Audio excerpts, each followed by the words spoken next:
Hello and welcome everyone. आप सबका अपना इंग्लिश क्लास में बहुत स्वागत है।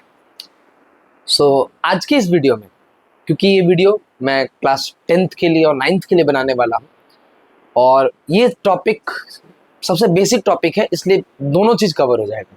जो बेसिक इंग्लिश पढ़ रहे हैं चैप्टर वाइज उनके लिए भी है और साथ ही साथ क्लास 10-9 के लिए क्यों है, क्योंकि मैं वर्ब बनाने वाला था, क्योंकि उनका पहला चैप्टर ही वर्ब है।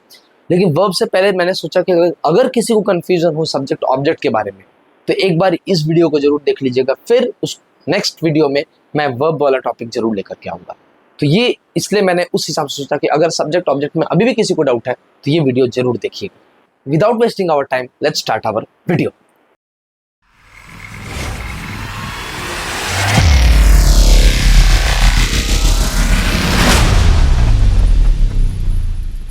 आपने ये देखा होगा, किसी भी सेंटेंस, एक बेसिक सेंटेंस बनाने में हमें 3 चीजों की जरूरत पड़ती है। सबसे पहला हमारा सब्जेक्ट, फिर हमारा वर्ब और सबसे लास्ट में ऑब्जेक्ट, जो कि मैंने ऊपर लिख दिया है सब्जेक्ट और ऑब्जेक्ट। अब ये सब्जेक्ट होता क्या है, आपको ये समझने की जरूरत है। अब आप ये सोच के देखिए कि कोई भी हम सेंटेंस लिखते हैं उसमें कोई ना कोई करने वाला तो ऑब्वियसली होगा। तो जो करता है, जो एक्शन को करता है, that is your subject. For example, Rajiv is playing. That means इस सेंटेंस में करने वाला कौन है? राजीव। That means एक्शन कौन कर रहा है? एक्शन हो रहा है प्लेइंग वाला। खेल कौन रहा है? राजीव खेल रहा है। Who is playing? Rajiv. That means ये हमारा क्या हो जाएगा? सब्जेक्ट। क्यों होगा? क्योंकि जो एक्शन को करता है वही हमारा क्या होता है? सब्जेक्ट। अब फॉर एग्जाम्पल किसी के मन में ये भी होगा कि भाई कहीं मान लो किसी सेंटेंस में एक्शन ना हो रहा हो, उस सिचुएशन में क्या होगा? तो उस सिचुएशन में भी सब्जेक्ट होगा, जो आखिरकार नहीं भी हो रहा है तो कुछ ना कुछ तो बताया जा रहा होगा ना। तो किसी के बारे में बताना भी, तो जिसके बारे में बताया भी जाता है वो भी होता है सब्जेक्ट। जैसे she is a doctor. For example she is a doctor, that means इस सेंटेंस में कोई एक्शन नहीं हो रहा है, बस बताया जा रहा है कि वह जो है वो क्या है? एक डॉक्टर है। अब इस सेंटेंस में डॉक्टर क्या है? हमारा सब्जेक्ट तो नहीं होगा। बताया किसके बारे में बात हो रहा है? इस सेंटेंस में बात किसके बारे में हो रहा है? आपको एकदम क्लियर हो गया होगा। ये है हमारा सी, तो ये हो गया हमारा सब्जेक्ट। आसानी से समझिए, देखिए इसमें कुछ टफ नहीं है, बहुत आसानी से आपको समझना होगा। कोई भी जो एक्शन करता है, करने वाला भाई कोई ना कोई तो होगा ना। आज मैं पढ़ा रहा हूं, आप सुन रहे हो, दैट मीन्स मैं कोई एक्शन कर रहा हूं, मैं कुछ काम कर रहा हूं, मैं पढ़ा रहा हूं, तो इसका मतलब ये एक एक्शन हो गया। करने वाला मैं हूं तो मैं इसका सब्जेक्ट हूं, इस सेंटेंस का सब्जेक्ट मैं हो जाऊंगा। लेकिन यहाँ पर सब्जेक्ट कौन है? यहाँ पर सब्जेक्ट राजीव है, क्योंकि खेल कौन रहा था? राजीव खेल रहा था। इस सेंटेंस में डॉक्टर है, कौन डॉक्टर है? तो वह डॉक्टर है। दैट मीन्स सी क्या होगा? सी विल बी द सब्जेक्ट। तो इसमें एक्शन हो रहा था तब भी हमें सब्जेक्ट मिला। इस सेंटेंस में देयर इज नो एक्शन,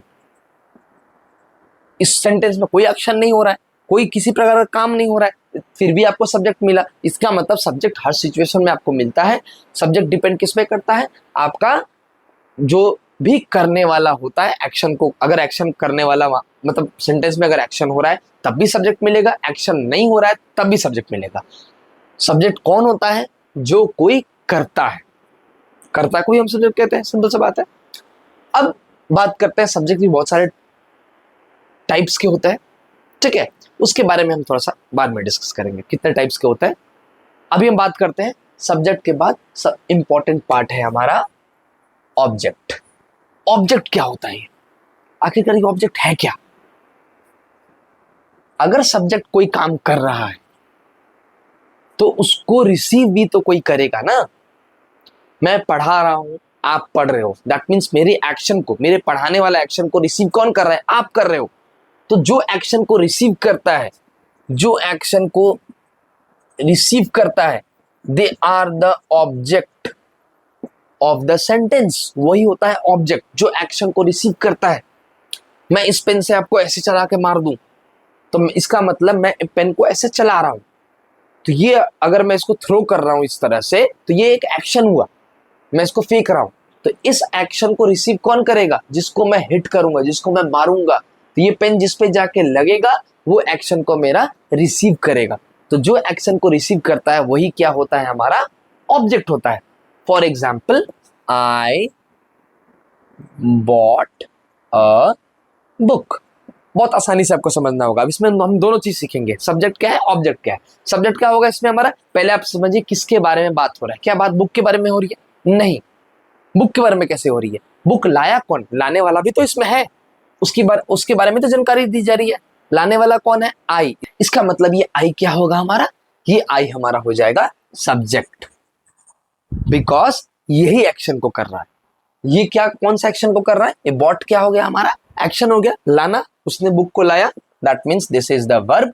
और एक्शन को रिसीव कौन कर रहा है? अगर मैं फॉर एग्जाम्पल ये बुक यहां पर रखा है, यहां पर रखा हुआ है, अगर मैं यहां जाता हूं, इस बुक को उठाता हूं और इसको लेकर के आता हूं, दैट मीन्स एक्शन कौन कर रहा है? मैं कर रहा हूं। तो मैं क्या हो गया? आई। मैं क्या हो गया? आई। अब मैं क्या लेकर के आ रहा हूं? बुक को लेकर के आ रहा हूं। दैट मीन्स ये बुक जहां रखा हुआ है वहां मैं गया, इस बुक को लेकर के आता। मेरे लाने वाला जो एक्शन है, इसको रिसीव कौन करेगा? ये रखा हुआ बुक करेगा ना। तो इसका मतलब ये क्या हो जाएगा हमारा, ऑब्जेक्ट। सिंपल है, सब्जेक्ट, वर्ब और ऑब्जेक्ट। सब्जेक्ट कौन होगा? जो एक्शन को करेगा, या कोई भी काम जिसको वो किया जाता है, या अगर नहीं भी किया जाता है, किसी के बारे में बताया भी गया हो कोई चीज, वही होता है सब्जेक्ट, जो डूअर होता है सेंटेंस का। वर्ब क्या होता है? जो एक्शन को करे या स्टेट ऑफ बीइंग को बताए, बस होने के बारे में भी बता दे। ये सब्जेक्ट एक्शन नहीं भी हो रहा है तब भी है ना, उसी प्रकार से एक्शन नहीं भी हो रहा है, स्टेट ऑफ बीइंग मतलब कोई चीज है, उस सिचुएशन में भी उसको हम वर्ब कहते हैं। वो नेक्स्ट वीडियो में हम वर्ब के बारे में डिटेल वीडियो बनाएंगे, उसके बारे में डिस्कस करेंगे। अभी बस सब्जेक्ट ऑब्जेक्ट क्लियर करने की जरूरत है, क्योंकि सेंटेंस बनाने की एक रीढ़ होती है, रीढ़ की हड्डी होती है सब्जेक्ट, और सब्जेक्ट ऑब्जेक्ट का आपको ज्ञान नहीं है तो केवल वर्ब से आप नहीं बना पाएंगे। तो हर चीज के कॉम्बिनेशन को समझना जरूरी है, इसलिए मुझे फील हुआ कि पहले सब्जेक्ट ऑब्जेक्ट के बारे में डिस्कस कर लिया जाए, उसके बाद वर्ब बना करके तीनों के कॉम्बिनेशन से हम सेंटेंस इजीली बना देंगे। ठीक है, तो अब मुझे फील होता है कि आप समझ गए होंगे कि सब्जेक्ट ऑब्जेक्ट होता क्या है। सब्जेक्ट कौन होगा? जो करेगा, डूअर होगा। और ऑब्जेक्ट कौन होगा? जो एक्शन को रिसीव कर रहा हो। कोई भी काम होता है, कोई भी काम हो रहा है, इसका मतलब उसके रिसीविंग एंड पे भी कोई है, तो वहां से जो एक्शन को रिसीव कर रहा होगा वो हो जाएगा आपका ऑब्जेक्ट। जैसे एक और एग्जांपल हम देख लेते हैं, आई गिव अ चॉकलेट। मैंने क्या दिया भाई? मैंने चॉकलेट दिया। दैट मीन्स अभी हम इस सेंटेंस में सब्जेक्ट ढूंढेंगे। सब्जेक्ट क्या ढूंढना है? बहुत इजी है। सेंटेंस में किसके बारे में बात हो रहा है? सेंटेंस में किसके बारे में बात हो रहा है? क्या चॉकलेट के बारे में बात हो रहा है? नहीं, उसके पहले भी कोई है, कौन दे रहा है उसके बारे में भी जानकारी है। That means this is your subject. ये हो जाएगा हमारा वर्ब। क्यों होगा? क्योंकि गिव मतलब देना, दिया उसने। उसने गिव का मतलब क्या होता है कि उसने एक चॉकलेट दिया, तो दिया दैट मीन्स ये एक क्या है? काम है ना। अब मैं एक चॉकलेट आपको दे रहा हूं, दैट मीन्स इस चॉकलेट का जो देने वाला एक्शन है, ये जो एक्शन मैं कर रहा हूं इसको लेकर के देने वाला, इसको रिसीव कौन करेगा? जो सामने वाला होगा वो रिसीव करेगा। इसका मतलब ये एक्शन कहीं ना कहीं चॉकलेट पे जा रहा है ना, देने वाला एक्शन। ये दे रहा हूं that means I am giving you a chocolate. किसको दे रहा हूं? वो भी एक ऑब्जेक्ट है, और जो एक्शन को मेरा रिसीव कर रहा है वो भी एक ऑब्जेक्ट है। दैट मीन्स यहां पर ऑब्जेक्ट क्या होगा आपका? चॉकलेट। ये देने वाला एक्शन कौन रिसीव कर रहा है? मैं जो एक चॉकलेट, फॉर एग्जाम्पल समझिए इसको, मैं अगर आपको एक चॉकलेट दे रहा हूं, इसका मतलब मेरे इस चॉकलेट को देने वाला जो एक्शन है, मेरा इस एक्शन का असर किस पे पड़ रहा है? चॉकलेट पे पड़ रहा है। दैट मीन्स चॉकलेट क्या होगा हमारा? ऑब्जेक्ट होगा। सो ऑब्जेक्ट जो होते हैं वो बेसिकली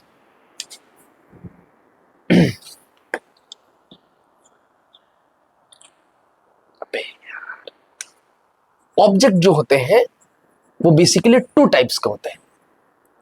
एक होता है आपका डायरेक्ट, एक होता है आपका इनडायरेक्ट। अब भाई डायरेक्ट और इनडायरेक्ट ये दो बला कहां से आ गई? ये भी बहुत इजी है आपको समझना। डायरेक्ट ऑब्जेक्ट क्या होता है? जैसे मैंने अभी आपको बताया कि आई गेव, इसी एग्जांपल को लेते हैं, अभी इजीली हम समझ जाएंगे। आई गेव अ चॉकलेट, इसका मतलब यहां पर मेरा जो डायरेक्ट एक्शन करने वाला है उसको रिसीव कौन कर रहा है? चॉकलेट कर रहा है। आई हमारा सब्जेक्ट हो गया क्योंकि यही करने वाला है, गिव हमारा वर्ब हो गया, और ये जो चॉकलेट है ये हमारा ऑब्जेक्ट हो गया। क्यों क्यों क्यों क्यों? जल्दी बताइए क्यों? क्योंकि ऑब्जेक्ट ये क्यों है? क्योंकि ये एक्शन को रिसीव कर रहा है। इस देने वाले एक्शन को रिसीव कौन कर रहा है? चॉकलेट। आम भाषा में आप इसको ये भी समझ सकते हैं, नॉर्मल भाषा में, कि यहां पर जो नाउन या प्रोनाउन आता है वो हमारा सब्जेक्ट होता है। जो नाउन और प्रोनाउन, क्योंकि सब्जेक्ट हमारा क्या हो सकता है, तो नाउन होगा या तो प्रोनाउन होगा, ठीक है। तो उसके बदले जो सब्जेक्ट में जो नाउन प्रोनाउन आ रहा है, इसके अलावा अगर आगे कोई भी नाउन या प्रोनाउन आता है तो वो आपका ऑब्जेक्ट हो जाएगा। ये ट्रिक है, समझ सकते हैं। मतलब सेंटेंस में मान लीजिए ये चॉकलेट है, तो चॉकलेट क्या है, एक नाउन ही है, किसी चीज का नाम है। तो यहां भी अगर कोई चीज आ रहा है, दैट मीन्स आपका वो ऑब्जेक्ट है। सिंपल सा बात है, इस तरह से आप इजीली उसको समझ सकते हैं। ये ट्रिक है, आपको आसानी से याद हो जाएगा कि ऑब्जेक्ट क्या होता है। अभी हम बात कर रहे हैं डायरेक्ट और इनडायरेक्ट ऑब्जेक्ट की। ऑब्जेक्ट होता क्या है। सो अभी आपको ये समझना है कि आई गिव अ चॉकलेट, मैंने क्या किया, एक चॉकलेट दिया। किसे दिया, इसकी जिक्र इसमें नहीं है, ये जिक्र नहीं है। अगर इसको भी हम ऐड कर दे सेंटेंस में, क्या ये ऐड नहीं हो सकता, जरूर हो सकता है। अब मैं यहां अगर ये लिख दूं कि आई गेव हिम अ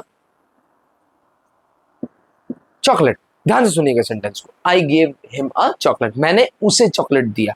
अब ये चॉकलेट है, फॉर एग्जाम्पल ये चॉकलेट है। अब मैं इसे उठाऊंगा और इसे ले जा करके उसे दूंगा। इसका मतलब मैं दो एक्शन कर रहा हूं। आई यहां पर खड़ा है, ही इज द सब्जेक्ट, ये जाता है चॉकलेट के पास, उसे उठाता है और दे देता है हिम को। दैट मीन्स यहां पर दो सर्कमस्टेंसेस है, दो सिचुएशन में कोई एक्शन हो रहा है। चॉकलेट उठा के देने वाला, दैट मीन्स एक एक्शन को रिसीव कर रहा है और उसका असर दूसरे पे पड़ रहा है। तो जो एक्शन को डायरेक्टली रिसीव करता है वो हमारा डायरेक्ट ऑब्जेक्ट होता है, और उसका असर जिसमें पड़ता है वो हो जाता है हमारा इनडायरेक्ट ऑब्जेक्ट। इतना ही इजी है इसको समझने में। जैसे ये आई हमारा क्या हो गया, सब्जेक्ट हो गया। आई ने क्या किया, दिया। किसे दिया, हिम को दिया। क्या दिया, चॉकलेट दिया। तो चॉकलेट हमारा क्या हो जाएगा, डायरेक्ट ऑब्जेक्ट। किसे दिया, सो हिम को दिया, ये हमारा क्या हो जाएगा, इनडायरेक्ट ऑब्जेक्ट। मतलब जो वर्ब, जो क्रिया होती है, जो काम होता है, उस काम को अगर डायरेक्ट जो रिसीव करता है, वो हो जाता है हमारा डायरेक्ट ऑब्जेक्ट। और डायरेक्ट ऑब्जेक्ट का असर जिस पे पड़ता है, डायरेक्ट ऑब्जेक्ट को जो रिसीव करता है वो हो जाता है इनडायरेक्ट ऑब्जेक्ट। अब आप ये समझ के देखिए, अगर डायरेक्ट ऑब्जेक्ट को ये रिसीव क्यों कर रहा है, क्योंकि आई गेव, आई ने क्या किया, एक चॉकलेट दिया। किसे दिया, हिम को दिया। समझिएगा इस बात को, आई ने एक चॉकलेट उठाया, हिम को दे दिया। तो आखिरकार देखा जाए, देने वाला जो एक्शन है, देने वाला, ये रिसीव कौन कर रहा है, इसका असर किस पे पड़ रहा है, चॉकलेट पे पड़ रहा है। इसको उठा करके वो किसे दे रहा है, वो दे रहा है हिम को। दैट मीन्स घूम करके वो एक्शन किस पे जा रहा है, हिम पे जा रहा है। इतना ही लॉजिकली आपको इसको समझना होगा, इस पार्ट को। तो जो आई अगर हिम के पास जाएगा तो खाली हाथ तो जा नहीं सकता, चॉकलेट को उठाएगा, उसे ले, मतलब चॉकलेट को लेगा और फिर उसे ले जाकर दे देगा। दैट मीन्स ये एक सर्कल हो रहा है ना एक्शन का, I is giving chocolate to him. That means ये हो गया हमारा डायरेक्ट ऑब्जेक्ट, ये हो गया हमारा इनडायरेक्ट ऑब्जेक्ट। एक और एग्जांपल से हम समझते हैं।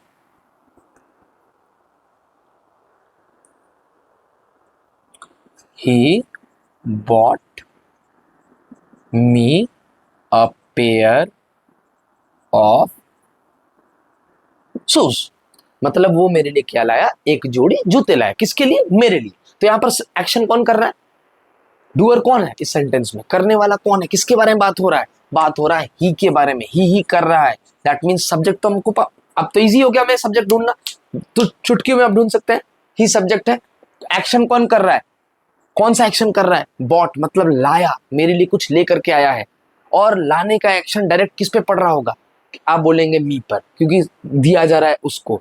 अब आप ये सोच के देखिए, क्या लाने का जो लाने की क्रिया है, क्या इस पे उसका असर पड़ रहा है या इस पे पड़ रहा है, दो ही चीज है हमारे पास। यहां पर है पेयर ऑफ शूज, यहां पर है मी। ये एक नाउन फ्रेज है और ये एक प्रोनाउन है। अब दो ही चीज हमारे पास बचता है, एक ये, एक ये। अब ये समझने की इसमें जरूरत है कि इस वॉट का असर, इस एक्शन का असर किस पे पड़ रहा है, इस पे या इस पे। अब आप सोच के देखिए किस पे पड़ रहा होगा, एक सेकंड सोचिए, इस पे या इस पे। अब आप सोचिए कि ही कुछ लेकर के आया, ही ने बॉट किया, कुछ लाया, और जब लेकर के आया तो वो किसे दिया, मी को दिया, मतलब मेरे लिए वो लेकर के आया। सामने वाला पर्सन मेरे लिए क्या लेकर के आया, एक जोड़ी जूते। अब आप नॉर्मल सर्कमस्टेंसेस में अगर इस चीज को सोचेंगे ना कि अगर सामने वाला कोई चीज मेरे लिए लेकर के आ रहा है तो क्या वो खाली हाथ मेरे पास आएगा, पहले वो उठेगा। दैट मीन्स ही सब्जेक्ट जो है पहला काम वो क्या करेगा, वो जाएगा दुकान, शॉप में जाएगा, मेरे लिए वहां से जूते खरीदेगा। उसके बाद वो जाएगा किसके पास, मी के पास। मेरे पास क्यों आएगा, मुझे वो देने के लिए। दैट मीन्स जो लाने का एक्शन है इसका डायरेक्ट असर किस पे पड़ रहा है, जूते पर, जहां से वो खरीद रहा है। उसके बाद इसका असर किस पे पड़ रहा है, मेरे पर। दैट मीन्स लाने का डायरेक्ट असर किस पे पड़ रहा है, जूते पर। तो ये क्या हो गया आपका डायरेक्ट ऑब्जेक्ट। इतना इजी है। और उस जूते का असर किस पे पड़ रहा है, इवेंचुअली इस डायरेक्ट ऑब्जेक्ट का असर किस पे पड़ रहा है, ये पड़ रहा है मी पर, क्योंकि उसके बाद जाकर के वो दे रहा है उसे, तो वो हो जाएगा आपका इनडायरेक्ट ऑब्जेक्ट। तो लॉजिकली इस डायरेक्ट ऑब्जेक्ट और इनडायरेक्ट ऑब्जेक्ट के जो चैप्टर है इसमें दो ही चीज बात किया जाता है कि जब हम डायरेक्ट और इनडायरेक्ट को ढूंढते हैं तो दो क्वेश्चन होते हैं, एक होता है व्हाट तो और दूसरा होता है whom। आप ये क्वेश्चन पूछिए, जिसका जवाब मिलेगा आंसर आपका वही होगा। ठीक है,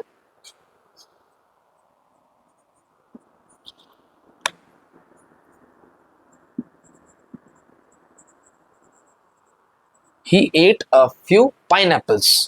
उसने क्या खाए, कुछ पाइनएप्पल्स खाए, थोड़े, मतलब उसने क्या खाए, थोड़े पाइनएप्पल्स खाए। जिसका मतलब इसमें खाने वाला कौन है, एक्शन करने वाला आपको दिख रहा है, ये सब्जेक्ट है। कौन सा एक्शन कर रहा है, खाने का एक्शन कर रहा है। क्या खा रहा है, अ फ्यू पाइनएप्पल्स। क्या हम इससे क्वेश्चन पूछ सकते हैं, व्हाट डिड ही ईट। क्या हम क्वेश्चन पूछ सकते हैं व्हाट डिड ही ईट, आपको आंसर क्या मिलेगा, अ फ्यू पाइनएप्पल्स। क्या हमें डायरेक्ट ऑब्जेक्ट का आंसर नहीं मिला,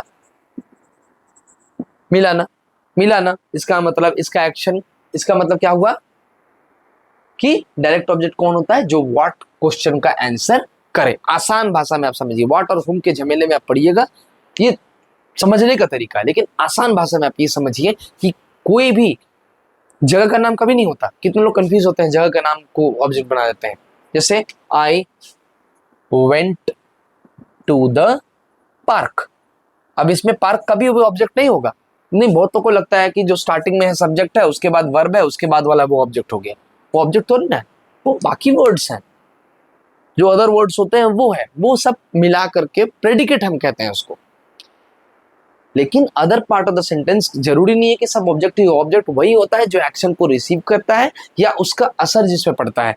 तो एक्शन को रिसीव करना है या उसका असर पड़ेगा। I went to the park, मैं पार्क में जा रहा हूं, क्या मेरे जाने का एक्शन पार्क पे पड़ रहा है, ऑब्वियसली नहीं पड़ रहा है। मैं मेरे जाने का एक्शन किसी चीज पे जब पड़ेगा तब होगा ना वो ऑब्जेक्ट।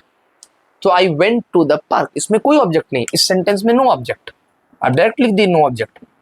अब यहाँ जो व्हाट और हुम का मैंने आपको दिया, इससे भी आप पता कर सकते हैं। What did he go, answer मिलेगा नहीं मिलेगा। हुम डिड ही गो, आंसर मिलेगा नहीं मिलेगा। हुम का मतलब क्या होता है, किसे, तो किसे गया, इसका जवाब मिलेगा नहीं मिलने वाला। क्या पार्क उसका जवाब होगा, नहीं होगा। क्या गया, तो क्या बोलेगी आप, मैं गया नहीं, इसे तो डायरेक्ट सब्जेक्ट ही आ जाएगा। तो इसका मतलब सब्जेक्ट ही ऑब्जेक्ट है, ऑब्वियसली नहीं है। तो इस हिसाब से आप ये समझिए कि I went to the park, इसमें कोई ऑब्जेक्ट नहीं है। इसका जवाब क्या होगा, वेयर डिड ही गो, वो कहाँ गया, पार्क गया। क्या हमें वेयर से ऑब्जेक्ट ढूंढना है, नहीं ना। हमें ऑब्जेक्ट किसे ढूंढना है, व्हाट से और हुम से। तो ये इस तरह का ऑब्जेक्ट नहीं होता है डायरेक्टली। आप आंख बंद करके ये मत समझिए कि स्टार्टिंग वाला सब्जेक्ट है, अब बाद वाला जो आए वो ऑब्जेक्ट हो गया। ऐसा नहीं होता, ऐसा बिल्कुल नहीं होता। इसको आपको लॉजिकली समझना पड़ेगा। ठीक है,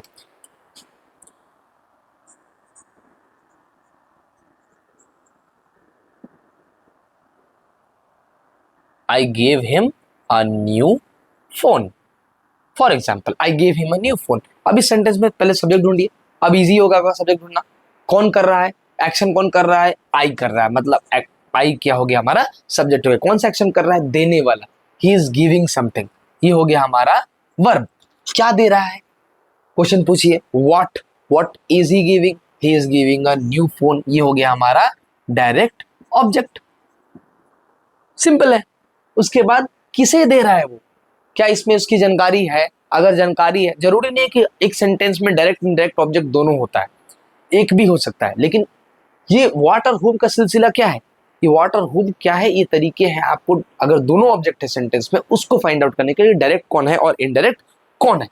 तो उसी हिसाब से हुम डिड ही गिव, उसने किसे दिया, क्या इसमें है, ऑब्वियसली है हिम, ये क्या हो जाएगा आपका इनडायरेक्ट, किसे दिया तो उसे दिया, I gave him, I gave him, मैंने उसे दिया, क्या दिया, एक नया फोन दिया।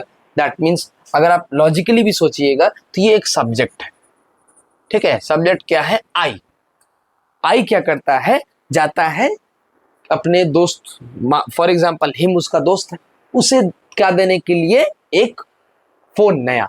तो आप सोचिए आपको देना है अपने दोस्त को एक नया फोन, आसान भाषा में हम समझते हैं, आपको एक अपने दोस्त को फोन देना है, तो आप क्या करेंगे, पहले मार्केट जाएंगे।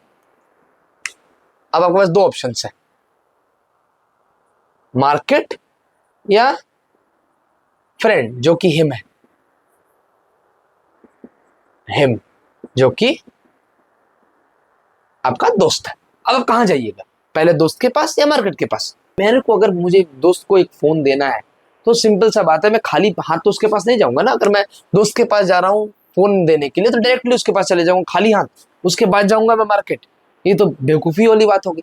इसका मतलब क्या हुआ, मैं अगर एक्शन कर रहा हूं तो पहले मैं क्या करूंगा, फोन को खरीदूंगा, तो उसका मतलब मुझे कहां जाना पड़ेगा, मार्केट जाना पड़ेगा, उसके बाद मुझे कहां जाना पड़ेगा, दोस्त के पास। दैट मीन्स जो फोन है वो क्या होगा, मेरे डायरेक्ट एक्शन को रिसीव कर रहा है, ठीक है। कौन सा एक्शन को, गिव वाला एक्शन, देने वाला एक्शन को रिसीव कौन कर रहा है, फोन। तो ये क्या हो जाएगा मेरा डायरेक्ट ऑब्जेक्ट, सिंपल सा बात है। अब मैं फोन खरीदूं उसके बाद जाऊं दोस्त को देने के लिए, इसका मतलब वो बाद में दोस्त की बात आ रही है, तो वो क्या हो जाएगा मेरा इनडायरेक्ट ऑब्जेक्ट। इसको आप इस ट्रिक से भी समझ सकते हैं कि पहले जो होगा आपके एक्शन के सीक्वेंस में, जो पहले हो रहा है वो डायरेक्ट ऑब्जेक्ट हो जाएगा, उसके बाद जो हो रहा है इनडायरेक्ट ऑब्जेक्ट होगा। जिस भी तरीके से आपको समझने में आसानी हो आप समझ सकते हैं।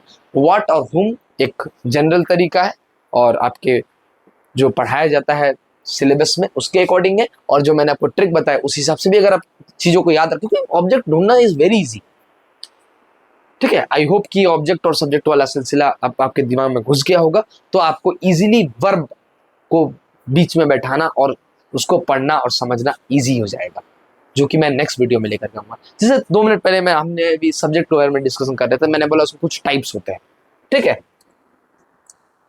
तो जो सब्जेक्ट के टाइप्स होते हैं उसको आपको समझना जरूरी है। सब्जेक्ट को जो बेसिकली टाइप्स होते हैं वो एक सिंपल सब्जेक्ट होता है, ठीक है, एक होता है कंप्लीट सब्जेक्ट और तीसरा होता है compound subject.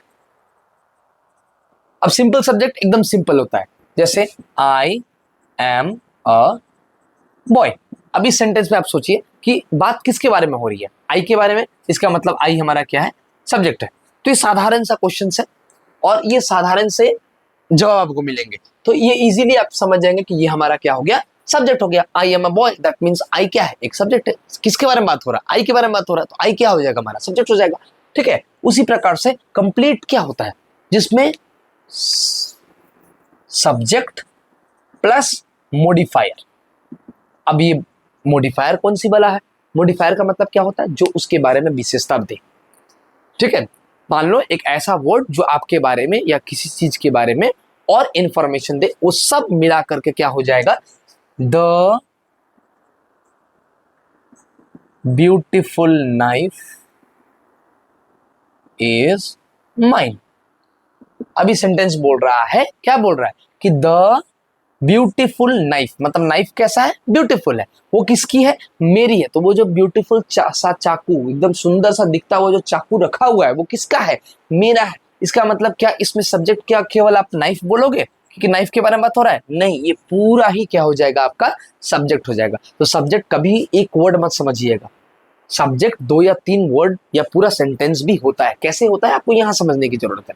The beautiful knife is mine, इसका मतलब ब्यूटीफुल नाइफ क्या हो गया, आपका सब्जेक्ट हो गया। कौन सा सब्जेक्ट हो गया, एक कंप्लीट सब्जेक्ट हो गया, क्योंकि उसके बारे में इंफॉर्मेशन दिया जा रहा था। सब्जेक्ट प्लस मॉडिफायर, ये होता है आपका complete subject. Subject plus modifier, modifier क्या होता है, उसकी विशेषता बताने वाला। नाइफ की विशेषता कौन बता रहा है, ब्यूटीफुल, ठीक है, the orange jeans is new. तो जो ऑरेंज कलर का जो जींस रखा हुआ है वो क्या है, नया है। इसका मतलब इसमें किसके बारे में बात हो रही है, जींस के बारे में। आप लॉजिकली एक वर्ड ढूंढिएगा, एक वर्ड वाला सब्जेक्ट बोल दीजिएगा कि भाई सब्जेक्ट तो एक ही वर्ड वाला होता है, लेकिन ऐसा बिल्कुल नहीं है, सब्जेक्ट एक वर्ड वाला नहीं होता है, सब्जेक्ट एक से ज्यादा वर्ड वाले भी होते हैं, ये मैं यही बताना चाहता हूं। तो इसमें क्या है, जींस कैसा है, तो ऑरेंज कलर का है, दैट मीन्स ये पूरा आपका क्या हो जाएगा, सब्जेक्ट हो जाएगा। इसको हम कहते हैं कंप्लीट सब्जेक्ट। अब बारी किसकी आती है, कंपाउंड सब्जेक्ट की। अब कंपाउंड सब्जेक्ट क्या होता है, कंपाउंड का मतलब, कंपाउंड का जनरल मीनिंग होता है टू वर्ड। तो जो दो वर्ड वाले सब्जेक्ट होते हैं, जैसे Sita, Ram and Shyam, I and you, इस तरह से मैं और आप, जैसे हम दोनों भी पढ़ रहे हैं, दैट मीन्स मैं पढ़ा रहा हूं, आप पढ़ रहे हो, दैट मीन्स हम दोनों एक्शन कर रहे हैं।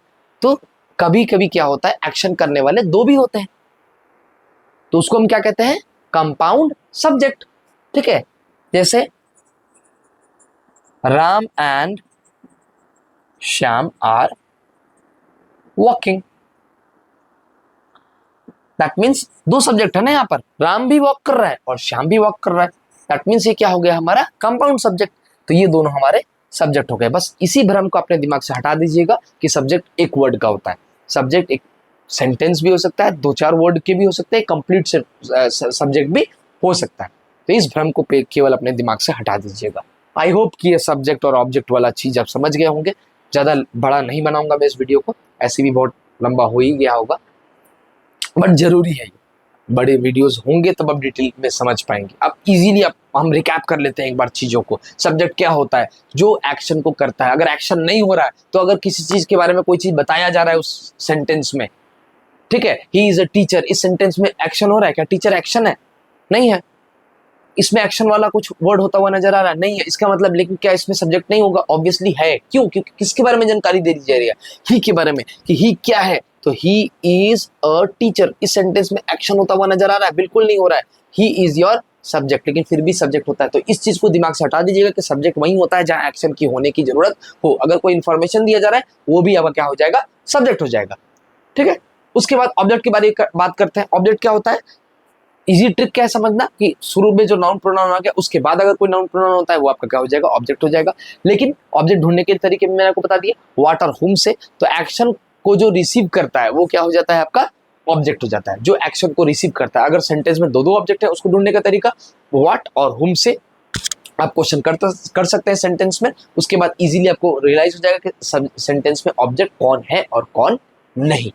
इससे आप इजीली समझ जाएंगे कि सेंटेंस में कौन सा ऑब्जेक्ट है। ठीक है, आई होप कि ये पार्ट आपको इजीली समझ में आ गया होगा। और नहीं तो आप ये जो सीक्वेंस मैंने बताया कि पहले क्या हो रहा है उसके बाद क्या हो रहा है, पहले अगर मुझे कोई चीज करना है तो पहले मैं उस चीज के पास जाऊंगा, फिर अगर जिसको देना है उसके पास जाऊंगा, तो ये सीक्वेंस से भी आप समझ सकते हैं। ये बस छोटी छोटी ट्रिक है जो मैंने आपको बताया, जिस भी तरीके से आप इजीली याद इसको रख सके। सब्जेक्ट और ऑब्जेक्ट को दोनों ही बहुत इंपॉर्टेंट पार्ट है, इंटीग्रल पार्ट है आपके इंग्लिश ग्रामर का। और एक छोटे से सेंटेंस को भी लिखना चाहते हैं तो सब्जेक्ट ऑब्जेक्ट बहुत इंपॉर्टेंट पार्ट बन जाता है आपके इस जर्नी में। आई होप कि आज का ये वीडियो आपको इजीली समझ में आया होगा, और बहुत जल्द मैं नेक्स्ट वीडियो लेकर के आऊँगा जो कि वर्ब्स के ऊपर।